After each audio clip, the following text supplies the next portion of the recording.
Good morning. Good morning. My name is Morley Singh, and I'm a member of the Board of Trustees here at Mainline Unitarian Church.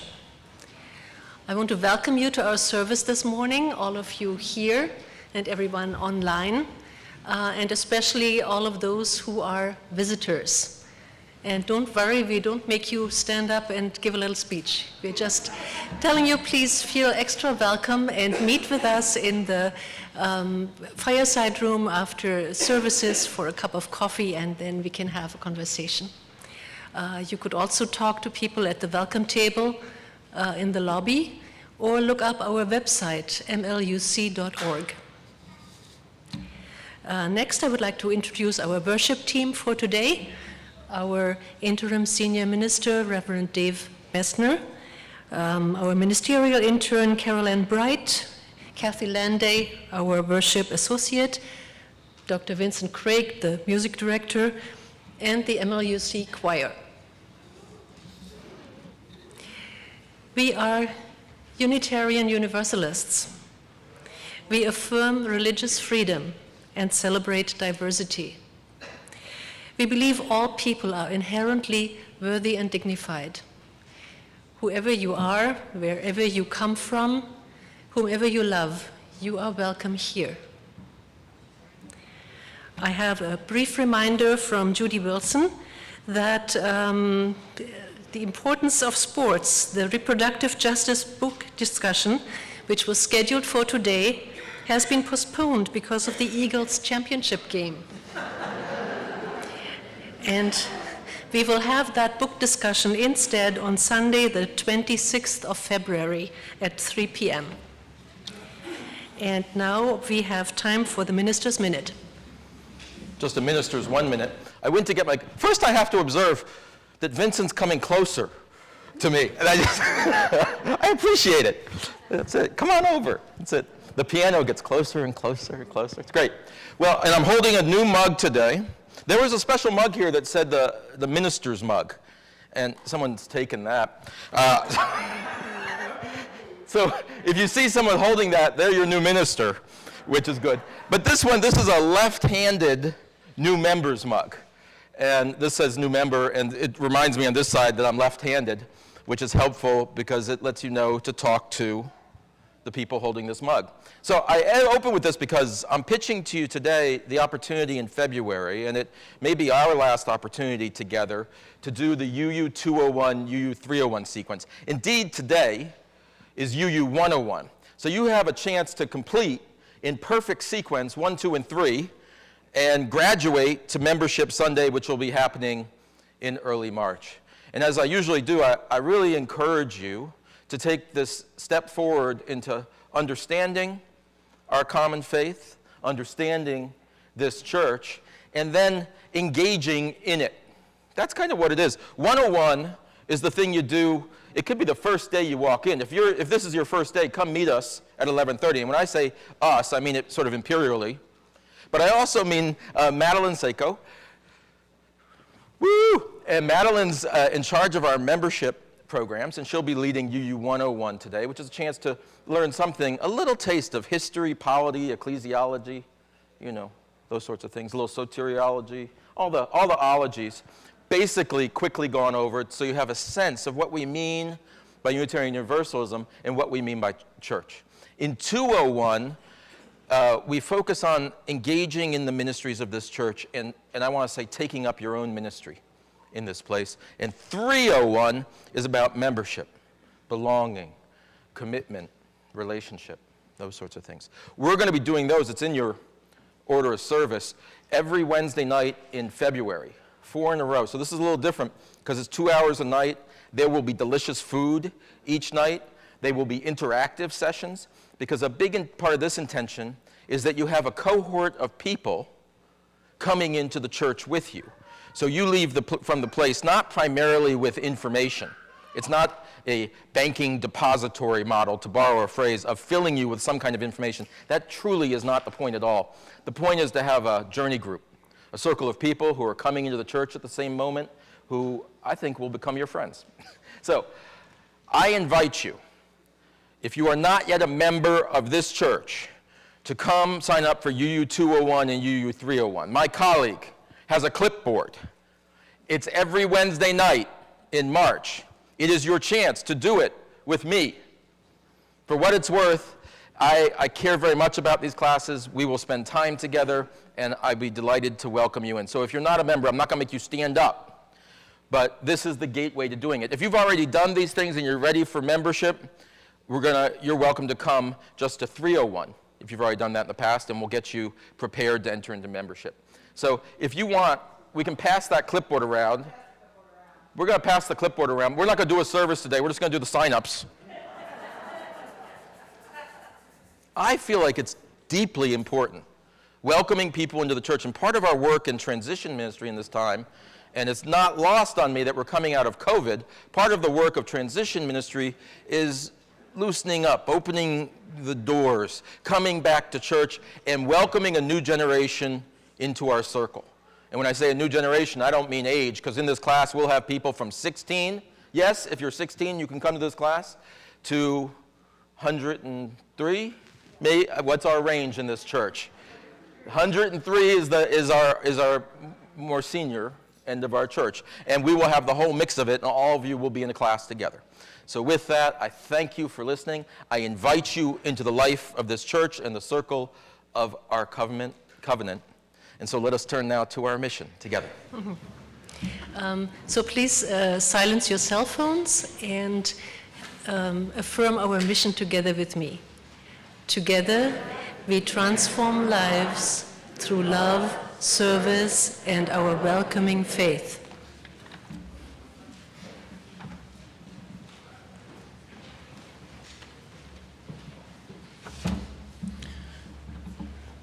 We light the chalice this morning, grateful to those on whose shoulders we stand, in loving partnership with those with whom we share the planet, and in service of those who will live in the world we are creating.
I have found the return of choir music to our church to make all the difference. What a wonderful choir you are. You've been practicing at home? Yeah.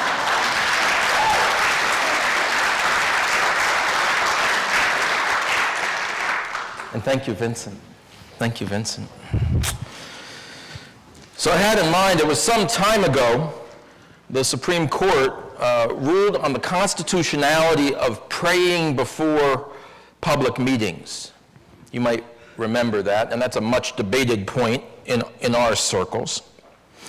Justice Kennedy wrote a beautiful phrase in that case. He said, "Legislative prayer lends gravity to public business, reminds lawmakers to transcend petty differences in pursuit of a higher purpose, and expresses a common aspiration to a just and peaceful society." We can hold, along with trepidation about public religion, we can hold that good feeling that our society has confidence in what we surely know in our guts, that people of differing beliefs can reach for the sacred and the ultimate together. And we can hold that possibility.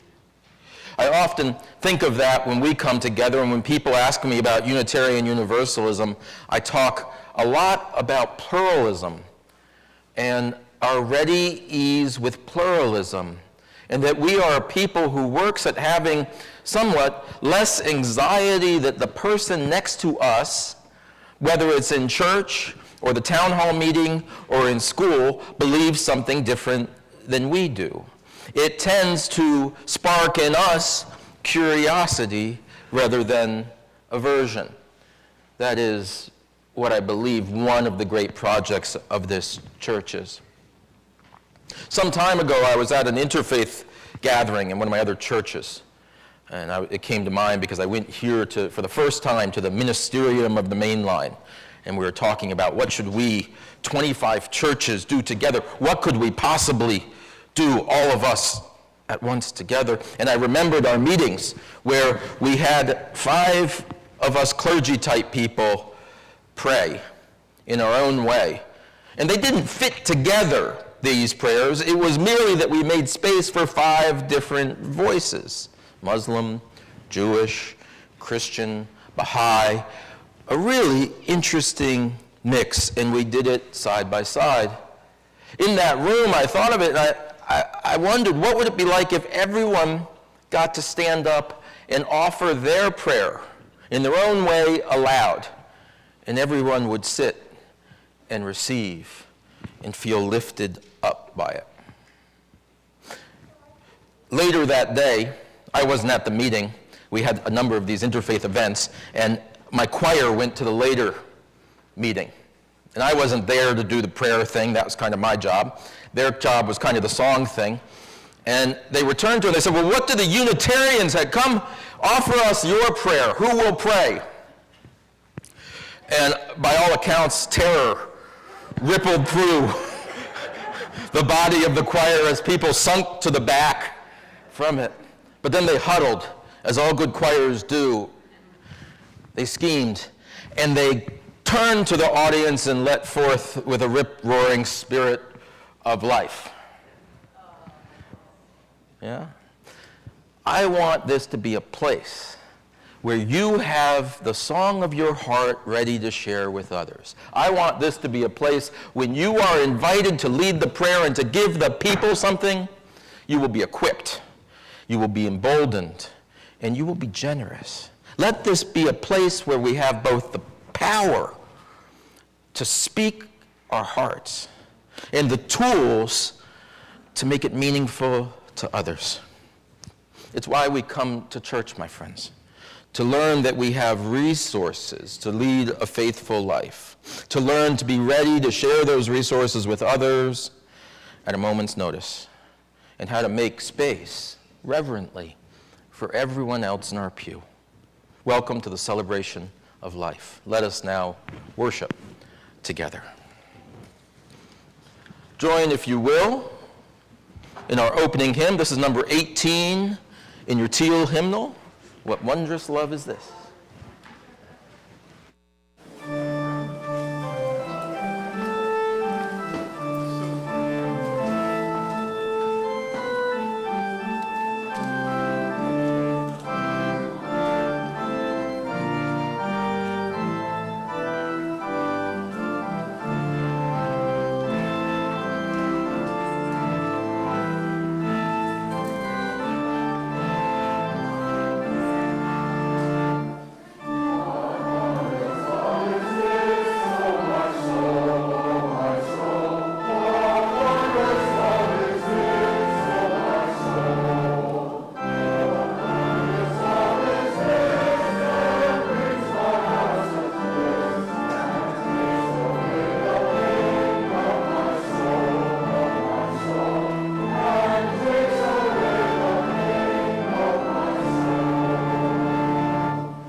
Friends, Miss Ashley, librarian in the Youth Services Department of the Crystal Lake Public Library, here today to share a special story with you about Aaron Slater, illustrator. I hope you enjoy it. Aaron Slater, illustrator, by Andrea Beatty, illustrated by David Roberts.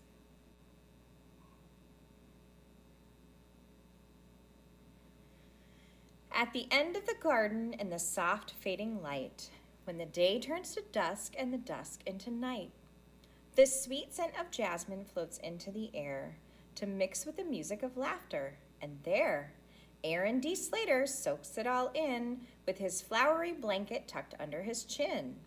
Words drift like music, melodious, mild, a sweet summer song for a sweet summer child who drifts off to sleep as the cottonwoods sway at the end of the garden, at the end of the day. It's summer, then summer, and summer once more, and soon Aaron D. is a youngster of 4. The jasmine climbs higher, the roses have grown, and Aaron himself has a spot of his own, for seedlings and saplings beside the slate walk, which he illustrates daily with a bucket of chalk.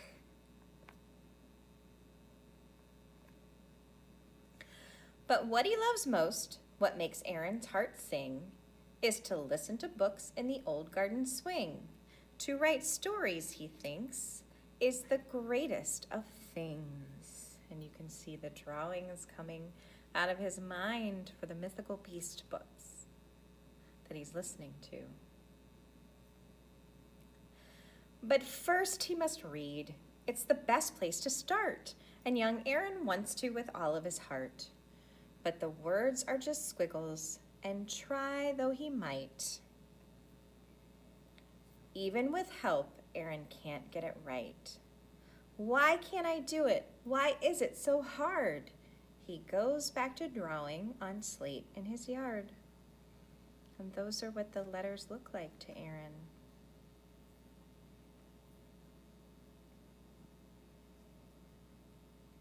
It's school time at last. In his sunflower socks and poppy red jacket with matching lunchbox, He marches to class with a teacher's bouquet, ready to read by the end of the day. Although that's not really how it happens. But he doesn't that day, or that month, or that year. And though he makes progress, it's painfully clear. Look how disappointed. He'll never quite get it like all of his friends. Since he'll never stand out, he decides to blend in.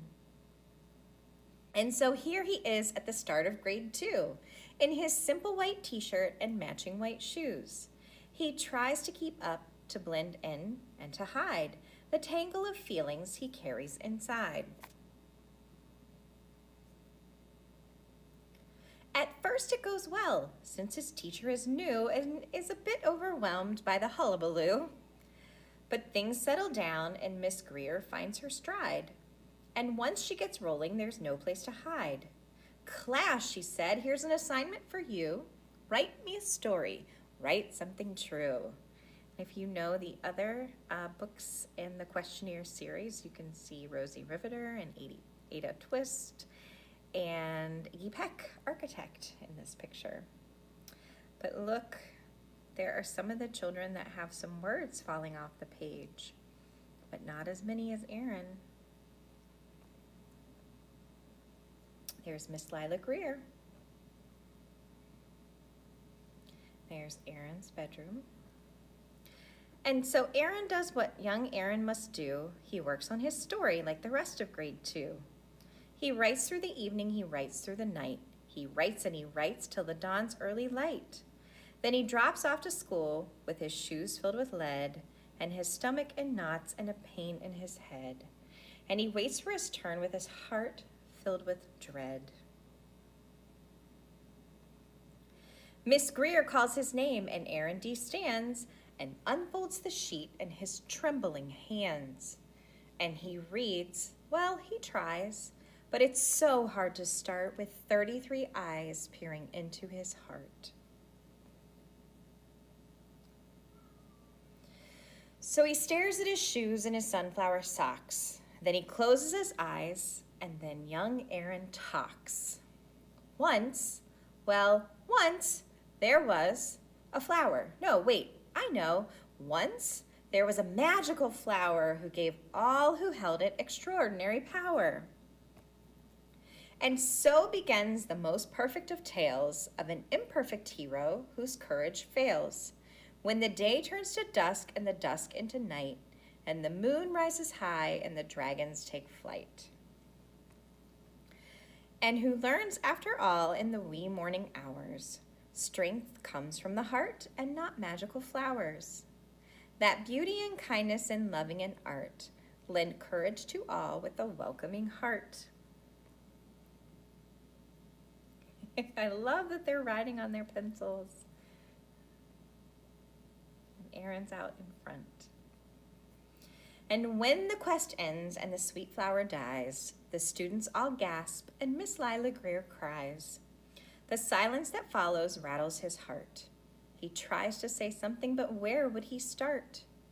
He turns in a paper with no words at all, then blinks back a tear and escapes to the hall, where Miss Lila finds him by the slate-colored wall. Time stops for them both, the teacher and boy. His heart fills with anguish, and hers? Hers fills with joy at the soul of this artist, courageous and true. She smiles and whispers, "Aaron, thank you." When she leaves, Aaron stands there a very long while. Then slowly, so slowly, he begins to smile. And he feels like he does with those books in the swing, as a new hope inside starts to make his heart sing. He knows he can do the greatest of things in a way that's his own, in a way that's just his. He can stand out and show the whole world who he is. Like the mightiest flames that banish the dark, hope grows in the soul from the tiniest spark. His art makes the difference. His art leads the way and helps him discover what he wants to say.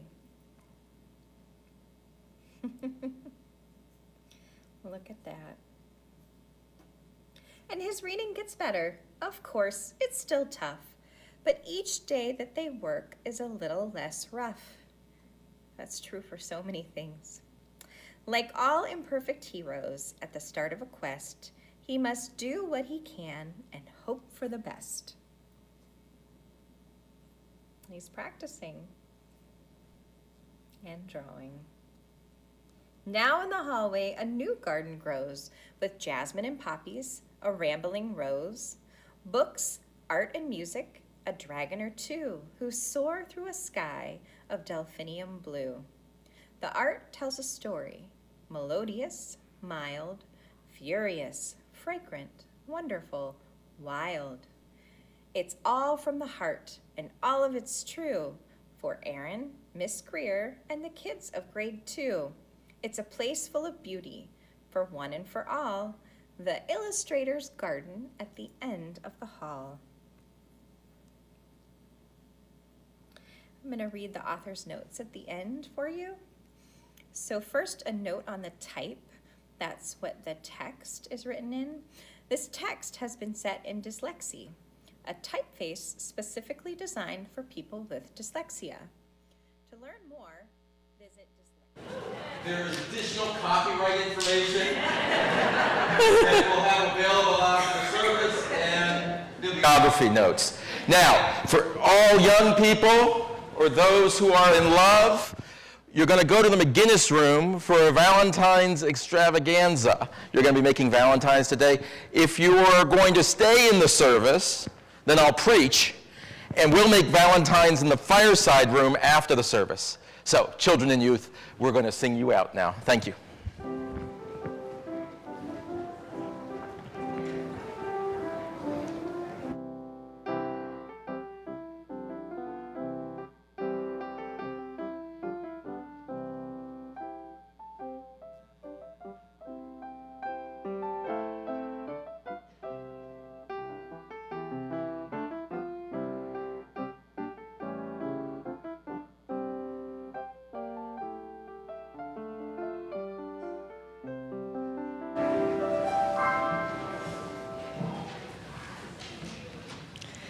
The offering outreach for the month of January has been chosen, the Patrician Society in the basement of St. Patrick's Church in Norristown.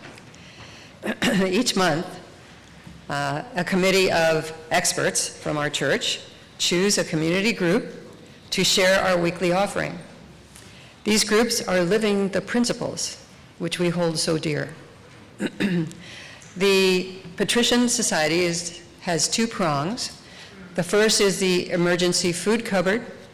Eligible families may be assisted with a grocery package containing enough non-perishable food for every member of the household and to have 3 meals each day for 5 days. The second prong is called the Human Program. It stands for Housing, Utilities, Medical Aid for Neighbors.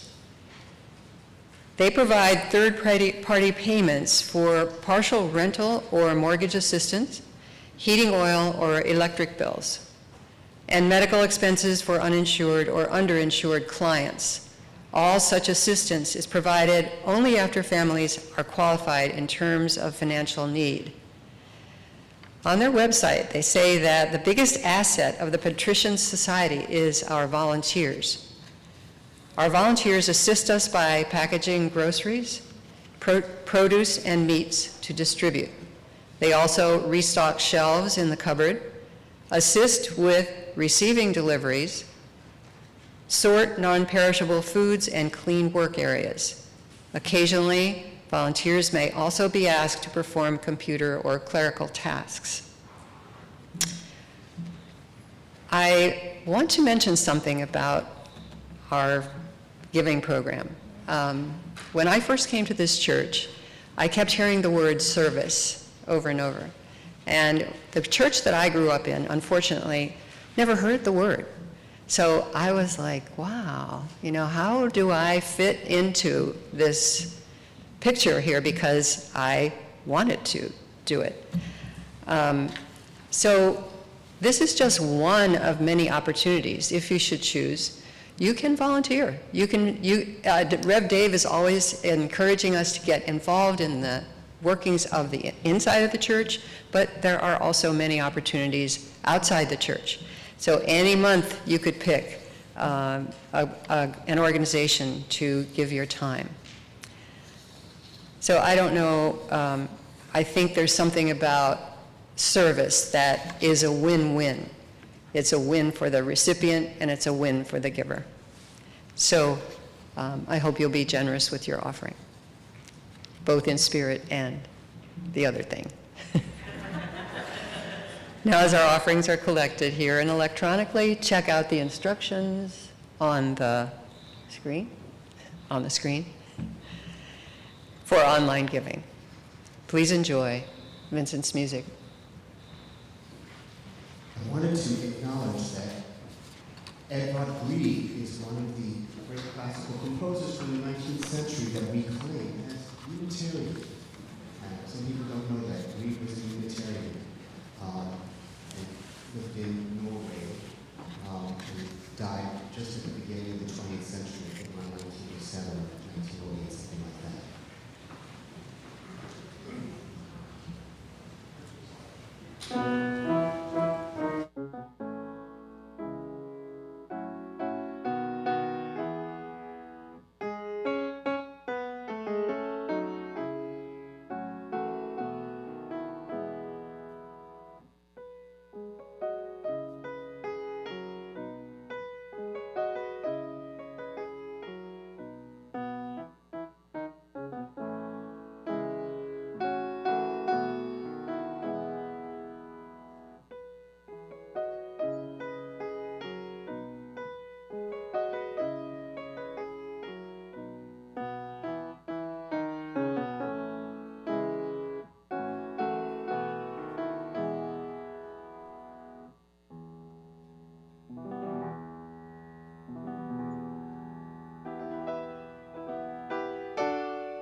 Thank you, Vincent. Candles of Community is the time in our service at Mainline Unitarian when we come together to share some of life's precious moments with each other, whether they be joys or sorrows. We place our utmost trust in each other that this sharing will be honored in friendship and love. So as each candle is lit, join me in saying, we hold you in our hearts. I have something to say first before we start with our in-house candles. As I mentally reviewed the events in our country and the world from this last week, I am heartbroken by the lives lost by mass shootings and war. Sometimes our candles of community need to extend to the larger world. As we light a candle, can we all have a moment of silence as we pray in our own way for possibilities of healing for the people who intend to harm others? Something's wrong there. We need to pray, of course, and for those lives so sadly taken. Let's take a moment.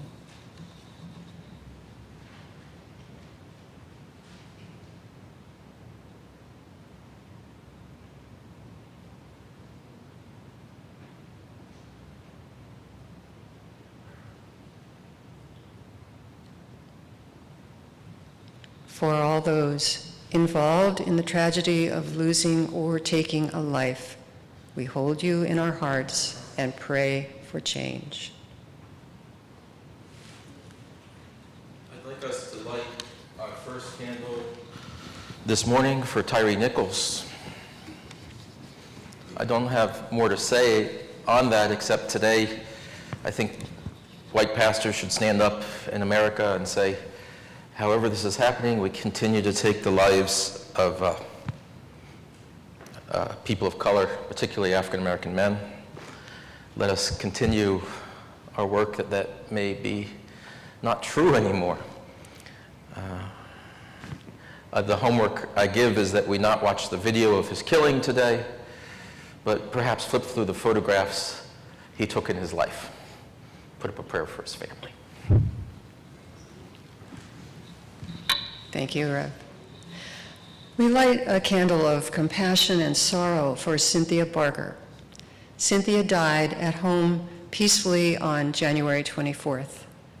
For her husband, Bob, son, Tom, and family, we hold you in our hearts. Liz Blygan asks us to light a candle of hope and concern for her brother, Peter, who underwent his second heart valve replacement surgery on Friday the 20th. She says it was touch and go, but his heart is recovering. Unfortunately, he is experiencing severe pain in one of his legs that so far is inexplicable. For Liz and Peter's continued recovery, we hold you in our hearts. Liz would also like to light a second candle for herself, as her brother's health plus her own job stress have taken a toll on her mental well-being. For Liz, we light this candle and hold you in our hearts. Mary Sohir's son Nick tells us that Mary passed away Friday morning. As many of you know, Mary just celebrated her 102nd birthday recently. Although she was not a founding member, she and her husband George joined the church in 1960. It's a very sad passing for one of our beloved members. Her memorial service will be announced at a future time. For Mary, her 3 sons, and all the family members, we hold you in our hearts. Yet another sorrow is that Ron D'Annunzio's brother died this last week. For Ron and his family, all of us at MLUC light this candle and hold you in our hearts. We do have a joy this morning. Thank goodness. Betsy Johnston turned 103 on January 28th. For Betsy, we light this candle and hold you in our hearts. And for all those joys and sorrows held tightly within, we hold you in our hearts.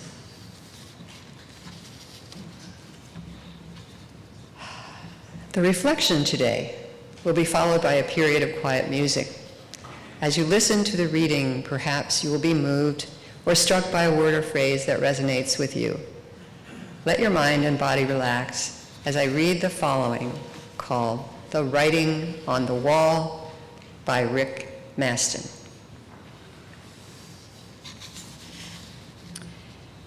If we show them at all, most of us who write our secrets down and call it poetry prefer to slip it under the door and run. And if we must be present at the reading, disguise ourselves in Soto voice and pale monotone.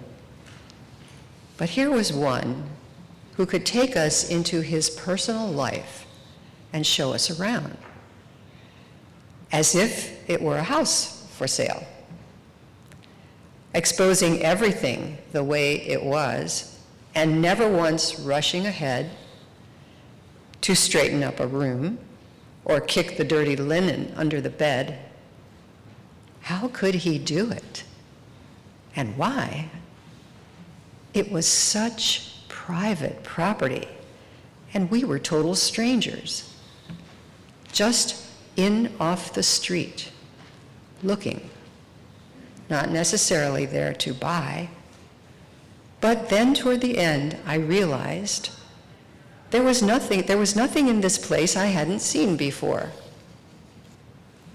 And when I told him this at the door, he took me by the hand and thanked me for helping him feel so at home. Outside, as we were leaving, I saw where some street philosopher had taken paint and tagged a classic on the wall. "There are no strangers here," it read. "I know myself, therefore I know you all."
So may it be.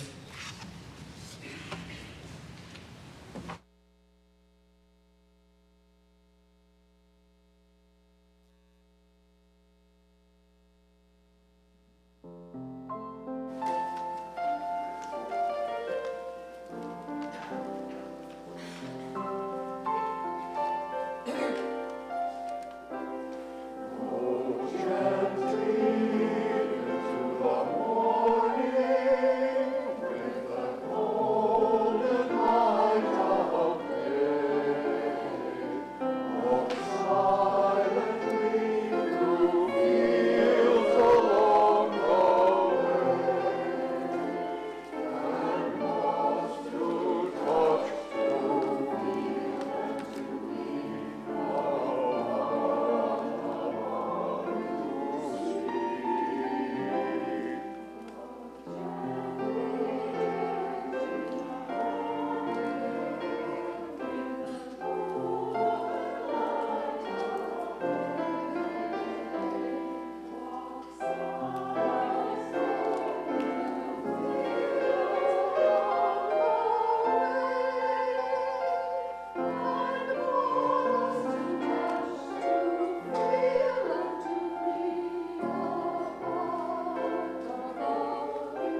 have a secret to share. But first, promise you won't tell anyone. Jay, Peter, you'll stop the tape for just 2 minutes. Or you can erase it later, it's okay. So promise you won't tell anyone. Say, I promise. There you go. When I was 7, my friend and I, his name was Tim, I named you, discovered that you could climb down into the sewers by the way of 3-foot diameter storm drains that led out to the creek near our houses. And once you've accessed the sewer system, you could travel under the streets of our little city and go anywhere you wanted to unseen. They were amazing. We marveled that no one else had figured out this system. At least we never saw anyone else using this alternative transportation mode when we were under our town. At key points, if you've not been down, at key points there are little rooms under the street, about 15 feet high. There's a grid on top, built up of brick, reaching up to grates with light, sunlight coming through them. It struck me as a magical place. Now, here's the issue. We were under the city, as one does, and someone's mom, who was of a girl in our class, her name was Laura, I named you too, Laura, you might not know this story, was out walking her poodle, as it turned out, and she saw us down under the city. Now, I will confess, maybe we surprised her, but it was flat out alarming to us when she shouted in what I remember as a sort of Wicked Witch of the West voice, "That's not fair. I know it's not fair," but she scared us and she said, "Get out of there. What are you doing down there? I'm going to tell your parents." Now, I don't even know if she said that last thing, and I don't really know that it was in this Wicked Witch voice, but that really made an impression on me, and we got in our best little monkey squat, and we ran like heck out of that tunnel. And we kept running. And finally, when we got out to a place and we were hiding behind some houses, my friend Tim and I, we looked at each other and said, we can't ever tell anyone about this. This is a secret, right? And so I went home and I was pretty shaken, and I was sitting there and I was crying. And my parents knew something was wrong because of the shaking and the crying. And I would not break. I would not break because I promised Tim I would never reveal this. Until now. I'm so sorry, Tim. They don't know where you live. And it's been 48 years. There you go. We keep secrets. That's what my sermon is about today, our exquisite capacity to keep secrets. It is second nature for many of us, well-meaning weasels that we are. I mean it. There is often a virtue in keeping other people's stories. Other people's stories are their stories and no need to share them. Up and down the line, gossip in the Hebrew Bible, that's a lashon hara. You don't share tales of other people. That's right. But there are so many unintended consequences, I think, of our inability to separate the notion of privacy from the notion of secrecy. We have too little privacy in the world, and we're losing it every day, and too much secret keeping. We can work with that idea in our personal lives. Good Lord, we can work with that idea in our political lives. Not enough privacy, too much secrecy. We can work with that in our church lives. And it's part of what we're doing as we tell the stories of our shared communal experience in these years of transition ministry, that we might grow, that we might move forward, unburdened, liberated, and empowered. 3 moves there. 3 moves of the Spirit: unburdening, liberation, empowerment. That's a triptych we could come back to again and again here in church. Secrets are distinct, I want to say, from all of those other things which are merely private and are passively held close. Secrets are the things we are keeping from others. I was struck by the psychology of secrets. There's a psychologist named Anita Kelly who's done wonderful work. And her work suggests to us that keeping a secret is a kind of labor. And it takes a toll in terms of stress on the body. There's a cost to carrying secrets around. You know, the well-worn trope of baggage. Secrets are another kind of baggage we carry around. And I want for us to have a moment, if it hasn't happened already, in our lives where someone says to us, you don't have to bear those secrets anymore. You can let go of them and feel physically lighter, feel less stress, feel what it is to have increased capacity to carry other things around. We have a lot of things we want to take with us.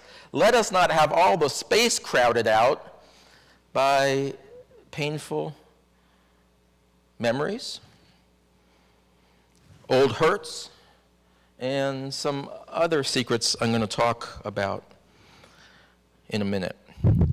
Secrets that regard painful things in the past make us healthier when we tell them. Secrets which regard painful things in our present must be told so the pain and abuse can stop. That's it. And this goes on all those levels. When we talk about Tyree Nichols this morning, that's a kind of event, meaning a brutal killing of a black man, that would often happen in occluded spaces and be kept a secret. And be kept a secret. So less privacy. We all got how many people brought movie cameras today in the old lingo? It would be eccentric in church 30 years ago if 100 members of the audience brought Super 8 cameras, just in case. But you all came in here today ready to document everything. And with that, certain kinds of things that were best left as secrets are no longer secret. Doesn't mean that they're not painful, but they're not doubly so. And secrets that are not kept in that way, let us do something about it. That's a heavy kind of public secret that has been kept too long.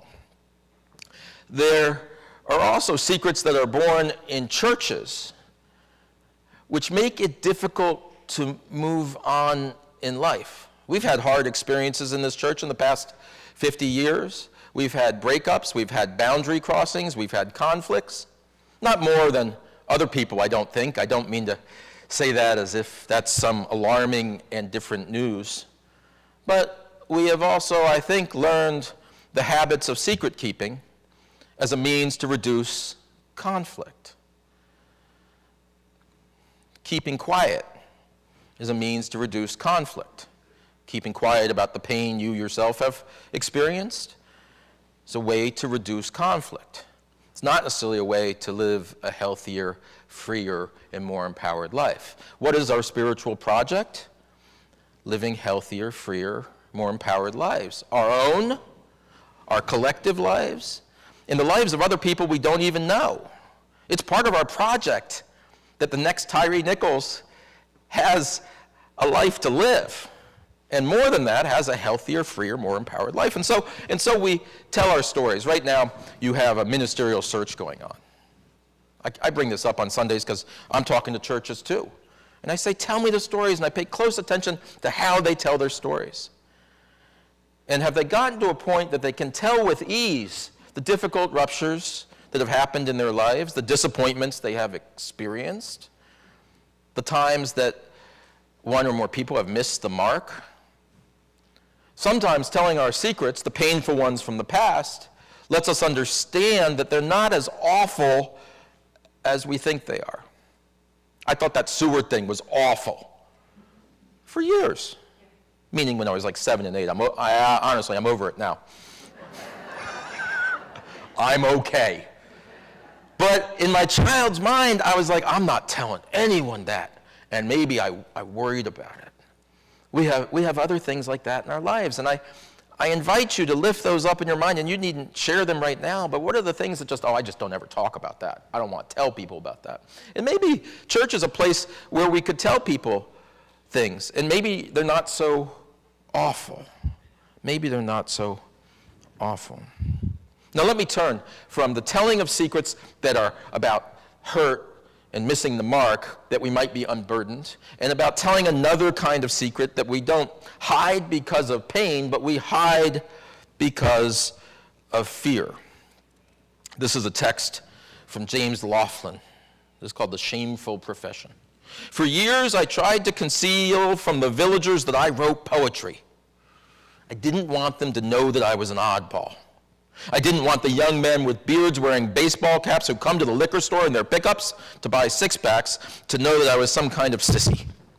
I decided it was prudent to buy the Daily News instead of the Times at the drugstore. I burned my poem drafts at home before I took the trash to the dump, because kids scavenge around there, and the old man who does the recycling is nosy. For years, I used to conceal from the villagers that I was a poet. And so I ask you today, now that I dragged you down into the pit of the painful secrets of our past, I'm going to lift you up into the hopeful secrets of our future. How many of you are hiding the fact that you are a poet? How many of you are hiding the fact that you are a singer? How many of you are hiding the fact that you are an outright genius? I've met you. There are geniuses among you. The geniuses may be in the majority in this room. And what percentage of you hold your tongue? Hold your art and don't hang it on the wall. That means Kit hasn't got to you yet. Is Kit here? There we go. I was just sitting with dinner with someone and said, Kit made me hang it up. Don't keep it a secret. We're sending Kit to your house. We're going to find out what beauty you are creating. I have people moving pew to pew during the hymns to find out who should be in the choir. There is more monitoring going on in this church because I do not want to let the creative genius, which is blossoming all over right now, as we come out of COVID, as we come into springtime, as we come into this new chapter of our lives, I do not want to miss one new blossom. My friends, do not keep it a secret. And maybe you don't sing beautifully yet. Maybe you're like me and you're a frog still waiting for its moment, its voice to come out. Maybe you're rehearsing at home that guitar piece. That's like me too. Maybe you feel like you're not ready for prime time, and that's okay. We're not going to force you to stand up here, but we invite you to share the hope.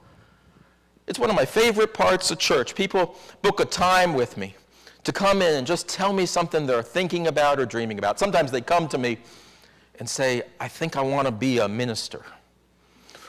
Oh, that's one of the sweetest ones. People keep that a secret for years. I think I want to do that. I think I have a calling. I think I hear a voice that beckons me to something else in my life. I think I have potential for a new chapter, and no one else, I don't think anyone else sees it in me. Let this be a place where you know that we see you. We will surprise you with how much we see. We will surprise you again and again with how much we are willing to receive. Whether it is the hard news of your past or the hopeful news of your future, bring it into this place. Speak it loud. Speak it clearly. Sing out. Feel good. It is a new day upon us. My friends, let us do it with voices of power, hearts of liberation, and confidence in the family that surrounds us. May it be so. Amen. Okay, after that, you have to sing. Geez, we're going to do a hymn. What number is it, Vincent? Number 22. 22. Do I have a 22 in the house? In the teal hymnal. Thank you.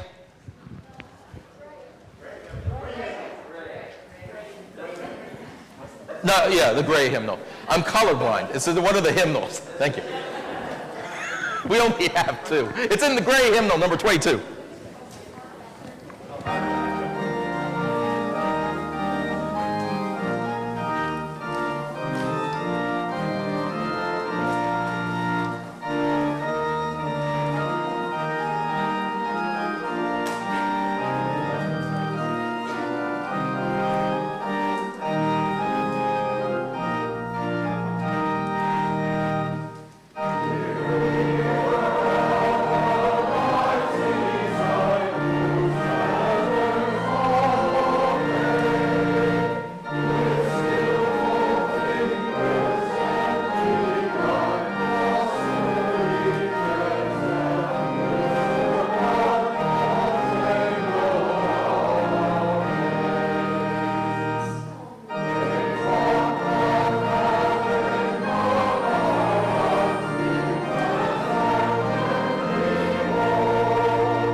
As we prepare to go from this place, I invite you to take a hand, if you so wish.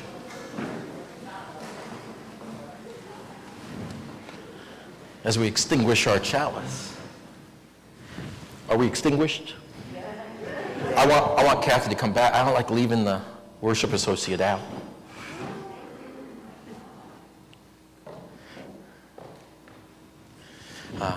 As you go from this place, may you be blessed.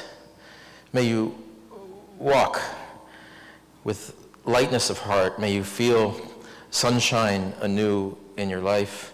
And may you use this moment to make a new friend, to find a new companion for the journey that we're on together. Go in peace.